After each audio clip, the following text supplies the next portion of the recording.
సేంద్రియ పొటాష్ తయారు చేసుకోవడానికి ముందు ప్రధానమైన ఆయుధం స్టీల్ కొడవలి, చాకు. వేరే మెటల్ దాంతో అయితే కంటామినేషన్ వస్తుంది, పర్ఫెక్ట్గా ఫెర్మెంటేషన్ జరగదు, తర్వాత బ్యాచ్ పర్ఫెక్ట్గా రాదు. అందుకని స్టీల్ కొడవలు కానీ స్టీల్ చాక్ కానీ వాడమని రైతు సోదరులకి మనం చేస్తాం. మొట్టమొదటిసారి. రెండవది, ఇట్లా నెల పోసిన తర్వాత ఉన్న తక్కువ అల్టిమేట్ దగ్గర నుంచి ఈ చివర తీసుకోవడం.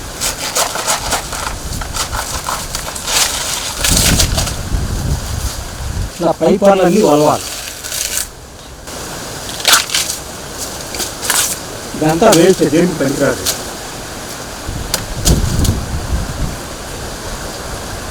తొండా ఉన్నాం, ఇది గెలవచ్చే భాగం అన్నమాట.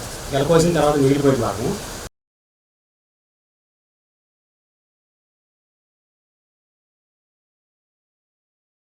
ఈ బెల్లాన్ని మెత్తగా కొట్టుకోవాలి.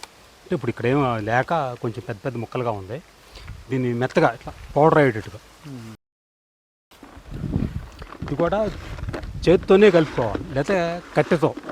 మెటలకు సంబంధించిన ఏ వస్తువు పెట్టకూడదు.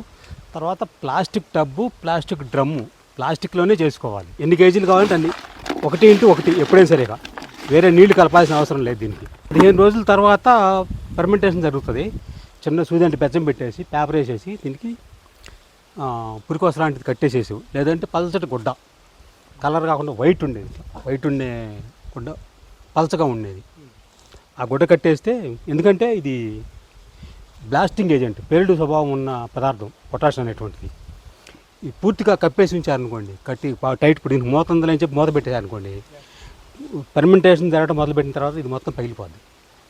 అలా చేసుకోవద్దు. నిల్వ చేసుకునేటప్పుడు కూడా 15 రోజుల నుంచి ఫెర్మెంటేషన్ అవుతుంది, నెల రోజుల లోపల బ్యాచ్ తయారవుతుంది. ఎట్లాంటి తయారైన తర్వాత మనం తెలుసుకోవాలంటే, బియ్యంలో వచ్చిన చిన్న పురుగులు, తెల్లటి పురుగులు, నులి పురుగులు లాంటివి కనపడతాయి ఎక్కడన్నా ఒక్కొక్కటి పైన, అది ఒకటి. తర్వాత ఏంటంటే బాగా పులిసిపోయిన బెల్ల పానకం చిక్కగా ఉంటుంది, ఆ వాసన వస్తుంది, స్మెల్. దీన్ని చక్కగా వడగట్టుకోవచ్చు. బెస్ట్ మెథడ్ అనమాట. ప్రతి లీటర్కి 5 గ్రాములు 5 ml, ఏదైనా సరే గ్రాముల్లోకి వచ్చేసరికి ఉంటుంది, ఎంఎల్ఏకి వచ్చినా గ్రాములు లెక్క వచ్చింది. చక్కగా దీన్ని నిల్వ కూడా ఎట్లాగే ఓపెన్గా ఉండే ప్లాస్టిక్ దాంట్లో నిల్వ చేసుకోవచ్చు. 6 నెలలు నిల్వ ఉంటుంది ఇది. 6 నెలల లోపల ఎప్పుడైనా వాడుకోవచ్చు.